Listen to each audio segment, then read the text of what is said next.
వచ్చానని. ఈ మాటలన్నీ కూడా ఎవరు చెప్తున్నారు? వేరే వాళ్ళు చెప్పట్లేదు, ప్రభువే చెప్తున్నాను. నేను ఎందుకోసం వచ్చాను కదా, నశించిన దానిని వెదకి రక్షించడానికి నేను వచ్చానని చెప్తున్నాడు కదా. నశించిన దానిని వెదకి రక్షించడానికి నేను వచ్చాను. నశించిపోతున్నటువంటి మనుషులను ప్రభు ఆయన రక్షించడానికి వచ్చాడు అనే విషయం మనకి అర్థమవుతుంది. ఇంకొక విషయం మనం చూద్దాం. మనకు సమాధానం ఇవ్వడానికి వచ్చాడు.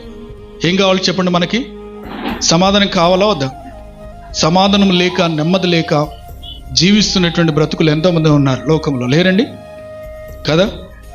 సమాధానం కావాలి అంటే ఎవరి దగ్గరికి రావాలి? మనం సమాధానకర్త అయినటువంటి దేవుని దగ్గరికి రావాలి. యేసు ప్రభు అన్నాడు కదా, నా సమాధానమే నేను మీకు అనుగ్రహిస్తూ ఉన్నాను, లోకం ఇచ్చినట్టుగా నేను ఇవ్వట్లేదు అంటాడు ఆయన.